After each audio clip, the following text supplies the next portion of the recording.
दोस्तों ये तो आपको बखूबी पता होगा कि सीमांचल में असदुद्दीन ओवैसी की पार्टी AIMIM काफी मजबूत पकड़ रखते हैं। सीमांचल में असदुद्दीन ओवैसी की पार्टी की पकड़ काफी मजबूत है।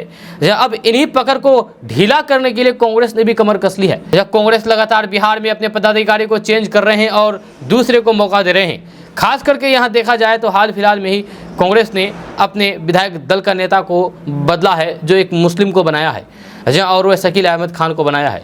इसी को लेकर के अब कहा जा रहा है कि असदुद्दीन ओवैसी की पार्टी AIMIM को सीमांचल में कमजोर करने के लिए कांग्रेस ने भी कमर कस ली है, जब कांग्रेस अब तैयारियों में जुट गई है। जी हां, आपको बता दें कि लोकसभा चुनाव से पहले कांग्रेस बिहार में अपने सियासी समीकरण को दुरुस्त करने में जुट गई है। कांग्रेस की नजर बिहार के मुस्लिम बहुल सीमांचल इलाके पर है, जहाँ असदुद्दीन ओवैसी के बढ़ते सियासी फैक्टर को बेअसर करने के लिए पार्टी ने मुस्लिम दांव चला है। जहाँ विधायक शकील अहमद खान को अजीत शर्मा की जगह बिहार कांग्रेस विधायक दल का नेता चुन लिया गया, जब बिहार में 23 साल के बाद किसी मुस्लिम नेता को कांग्रेस ने CLP नेता बनाया है। कर्नाटक चुनाव में मुस्लिम वोट बैंक की वापसी के बाद कांग्रेस के हौसले बुलंद हो गए हैं और अब देश के अलग अलग सूबों में अपने खोए हुए मुस्लिम वोट बैंक को दोबारा से जोड़ने की कवायद में है। इसी कड़ी में कांग्रेस ने अजीत शर्मा को विधायक दल की सीट से हटा करके कटिहार के कदवा सीट से दूसरी बार विधायक शकील अहमद खान को जगह दी है। आपको बता दें कि शकील अहमद खान कटिहार के रहने वाले हैं, कटिहार के कदवा के जो सीमांचल में आते हैं, और सीमांचल में असदुद्दीन ओवैसी की पकड़ काफी ज्यादा मजबूत है। इसी को लेकर के कहा जा रहा है कि कांग्रेस अब कमर कस चुकी है सीमांचल में अपनी पार्टी को मजबूत करने के लिए। आपको बता दें कि बिहार कांग्रेस अध्यक्ष पद की कमान अखिलेश प्रसाद सिंह के हाथों में है, जो भूमिहार समुदाय से आते हैं, जब विधायक अजीत शर्मा भी भूमिहार जाति से आते हैं। इसीलिए कांग्रेस ने शकील अहमद खान को CLP लीडर बना करके बिहार का सियासी बैलेंस बनाने की कवायद की है। 2000 में आखिरी बार कांग्रेस ने फुरकान अंसारी CLP नेता नियुक्त किए थे। आपको बता दें कि सन 2000 में आखिरी बार कांग्रेस ने फुरकान अंसारी को CLP नेता नियुक्त किए थे, और 23 साल के बाद शकील अहमद खान को चुना है, जो मुस्लिम है।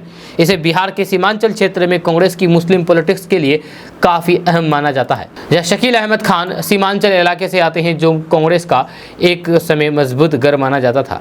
सीमांचल क्षेत्र में कटिहार, पूर्णिया, अररिया और किशनगंज लोकसभा सीट आती है।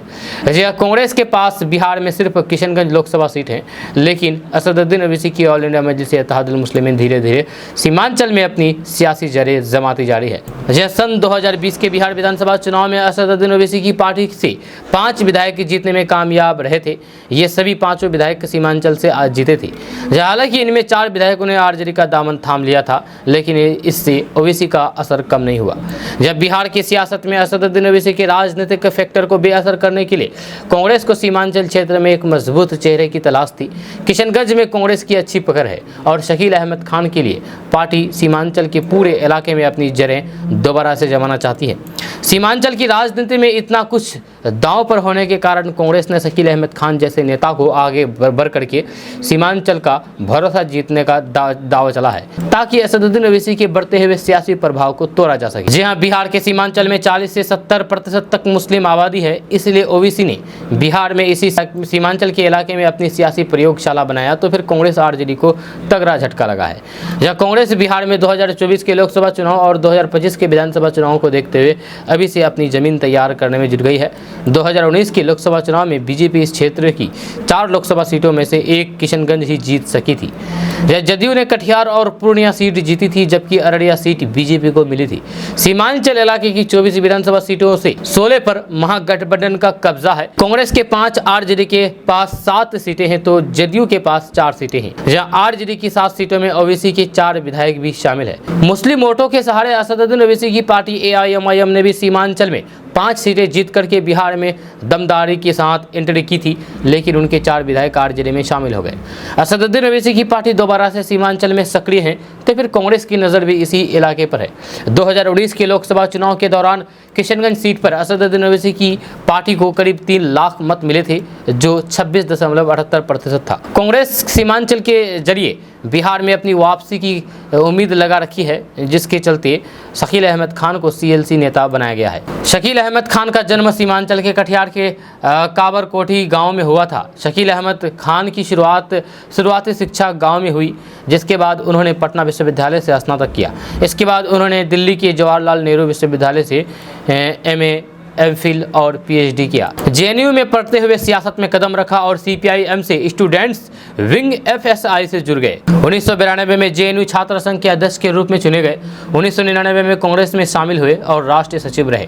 साल 2015 में शकील अहमद खान पहली बार कटिहार के कदुआ विधानसभा सीट से विधायक चुने गए। इसके बाद 2020 में भी इसी सीट पर कांग्रेस से विधायक बने।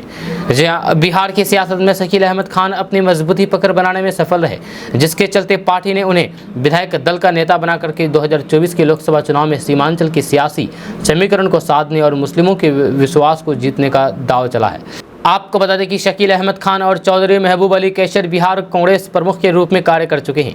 अल्पसंख्यक समुदाय के बहुत कम नेता अब तक सीएलपी नेता रहे हैं। जब फुरकान अंसारी से पहले सीएलपी पद पर काम करने वाले समुदाय के अब्दुल गफूर थे। कांग्रेस ने शकील अहमद खान को अब आगे बढ़ाकर के मुस्लिमों को सियासी संदेश देने की कोशिश की है। देखना है कि शकील अहमद खान सीमांचल की असदुद्दीन ओवैसी की सियासत प्रभाव को कितना प्रभावित करते हैं, ये आने वाले वक्त में ही पता चलेगा। दोस्तों, ये अपडेट बस तक। इसके बारे में अगर आप कुछ कहना चाहते हैं तो नीचे कमेंट बॉक्स में कमेंट करके जरूर कह सकते हैं। साथ ही अगर आप हमारे चैनल पर नए आए तो फिर चैनल को सब्सक्राइब करके बेल आइकन को प्रेस कर दीजिए और साथ ही वीडियो को लाइक कर दीजिए, अपने दोस्तों के साथ शेयर भी कीजिए। तो चलिए मिलते हैं फिर नेक्स्ट वीडियो के साथ, तब तक के लिए जय हिंद, जय भारत।